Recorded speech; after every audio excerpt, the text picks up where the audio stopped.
raibh chun rééis, Donach an mar sóilh, inniu ceisian chuúla sibh faoin maiile le feidh na francaigh. Chuúil sibh faoin baile agus cad a hála agus na pháistí choirim siad ní lis agin. Cén baile tá caint faoi? Hamelin. Píobaire Hamelin. Léamh scéal agus feicimid cad a hála dus na pháistí sa bhaile seo. Tarla? Píobaire Hamelin, Colmán Ó Raghallaigh. Maisithe ag Martin Fagan agus feiltethe ag Clo Mhaigh Eo. Ó feather Píobaire an sin agus a stig lár Hamelin. Píobaire Hamelin ó feach na francaigh an sin freis. Feather.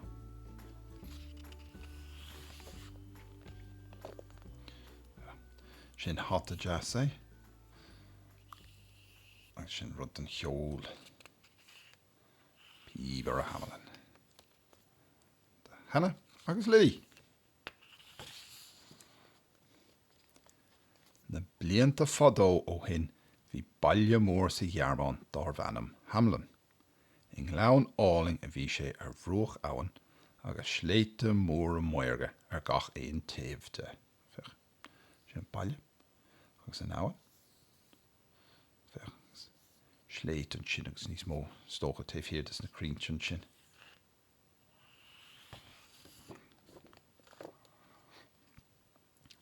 Le himocht aimsere dair muintir Hamelin ansever agus bhí siad sona sásta ar feather bhád.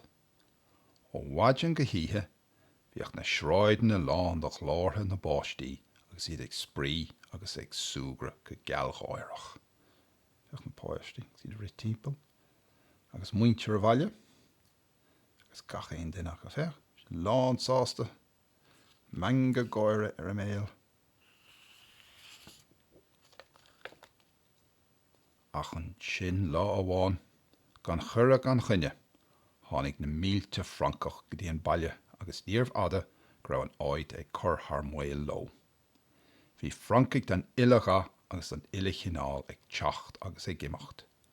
De freab is de léamh agus slád á dhéanamh acu ar bhí agus ar éideach a réan. Feachar ar fud na háite agus hús an sin agus ag ihan bí go léir agus ag ól na déis go feach. Gris gachrod. Ó, feach. Ní hanín sé sin leis an bhain sin, ní? Gus iad dul steach faoin na gúna.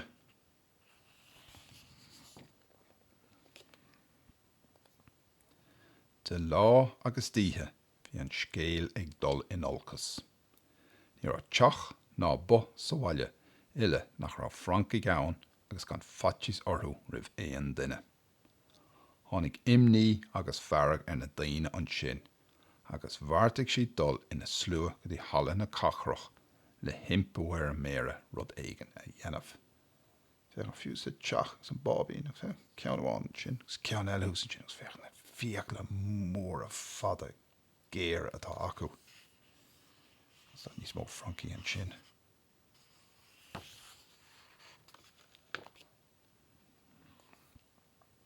Bhí an méire agus na cóirlóirí baile imethe I bholach in hala na carrach na teann fatíos agus iad ag chur is a cúteamh I rit an ama. Ach le fíorne ní raibh tuairim dá laiad ag éon duine acu céir be cheart ó bhí dhéanamh. Feach an méir an sin. Fiú an francaigh an sin. Istigin I hala na carrach.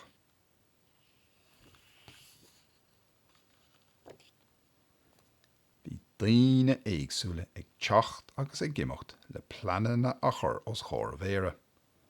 Cait atá bhain, cúpla scór cat ar sa duine amháin, ach bhí na cait go léir marmh. Céard faoin nimh ar sa duine eile, níl éon mhaith le nimh a dear an méire, éhann siad mar bheith siúcra ann. Feach na daoine, leis na planana éagsúla, fáil ré leis na francaigh, feach, francaigh híos an sin ag éisteacht sa bhreá orthu.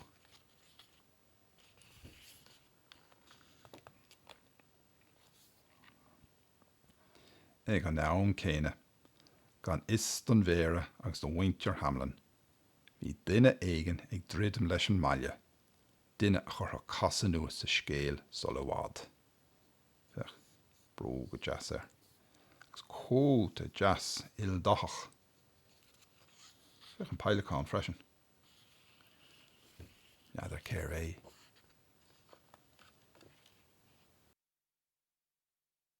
Níor ada gur búla cnag ord láidir choris a bhéire.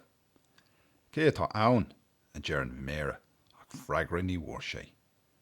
Níor chorig duine fa Hamelin.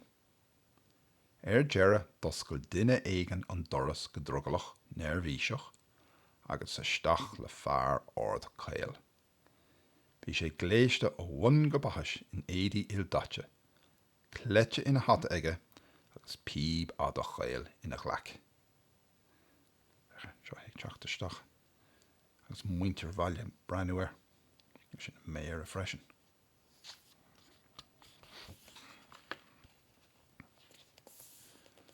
Mór a daoibh maidin a dhaoine úsle, dear an strainséir do chlár galánta, agus ag úlú go mairge os chóir an bhéire. Is mise an Píobaire braic. Róáda atá muintir an bhaile seo cráite céasta ag na francaigh chrána. Sin, ach ar bhíle flórín chuig mise dearra lo. Bhí glindar an méire. Bíoch sé na bharge sesin. Tá go maith a dear an Píobaire.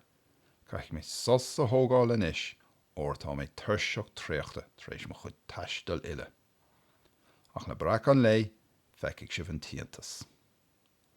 Agus dimig sé leis có scupa céine agus a tháinig sé.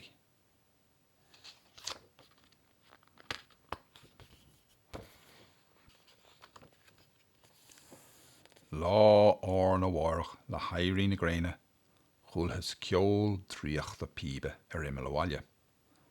Bhrostigh na daine le brathnú amach agus céir de decadís ach an Píobaire braic, ag imach leis trí na sráidne agus na francaigh leanúnt.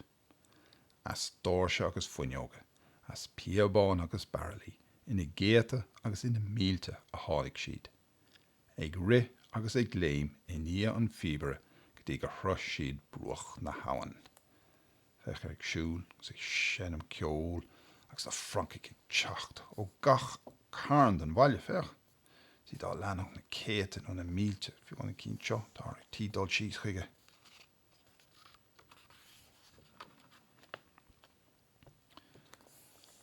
Stop ná stad ní dhearna an Píobaire ach chéil díreach isteach sa nabhain leis agus na francaigh fós ina dhí.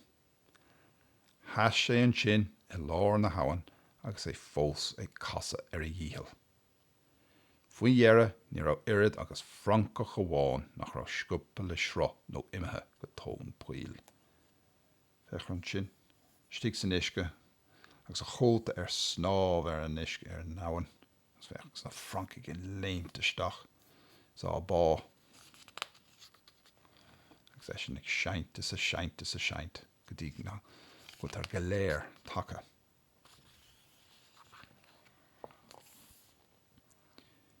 Díreach ag meán lei hiúil an Píobaire isteach go hallan na carrach chun na luach saothar a íre ar an méire agus a chud cóirláirí. Míle flórín ghealtibh dom mar bhfuil dul mhuarm a dear an Píobaire. Ach pingin rua ní thuirthaidís dó ach iad ag maga agus ag fodód faoi.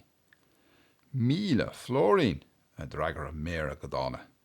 Bích cíal agat a rógra nach chun dearra leis na francaigh inis. Tuairim a chéige dit agus bí gimacht. Ní mór an é sin. Ní sant ar an méire nach raibh. Tháinig racht ferige ar an Píobaire. A bhréag dá grána ar sesin agus ag bagart ar an méire le na fíb ada chéal. Bei brónart gnearna tú fiáil ormsa.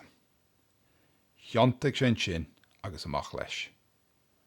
Bhí imní ar chuid de na cóirlóirí ach ba chuma leis an méire.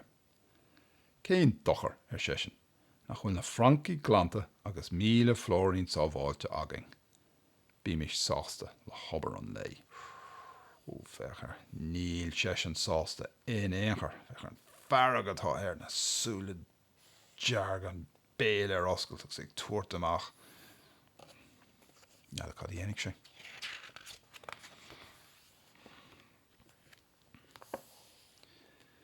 An ihe sin, don chéad uair le fada, bhí colla mór sábh ag muintir Hamelin. Agus nuair a thosaigh ceol tríochta píbe imime le bhaile rís an bhaidim dar gcionn ba iad na pháistí amháin a chúla é.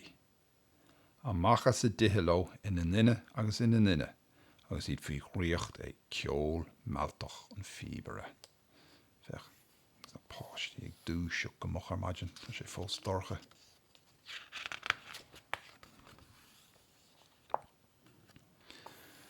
Agus siúd a rís trí na sráidna leis an Píobaire brac, ach an bouta seo ba iad pháistí beaga Hamelin a bhí á leanúint.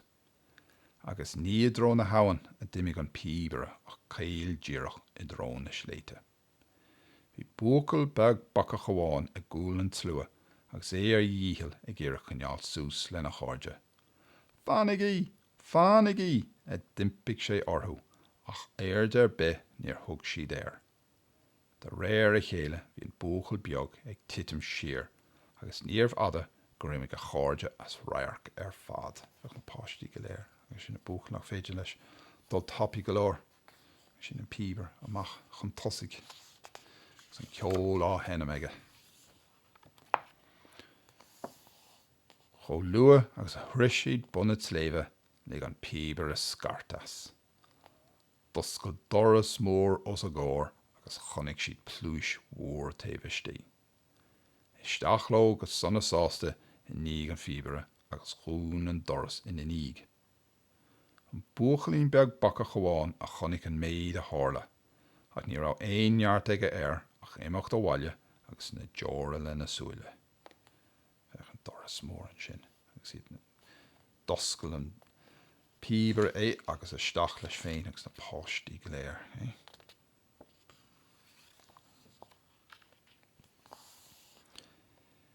Bhí muintir Hamelin cráite críomh-bhriste nuair a chúla siad an rud bhí tharlathe dá báistí.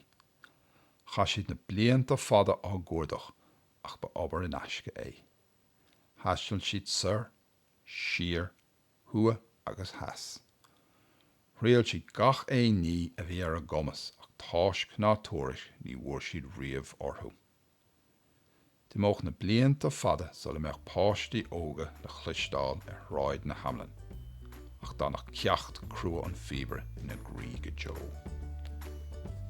Taon páiste tá fága, búcail bacach nach raibh an taiis, siúil tapí go leir. San is, tá gach éine brónach.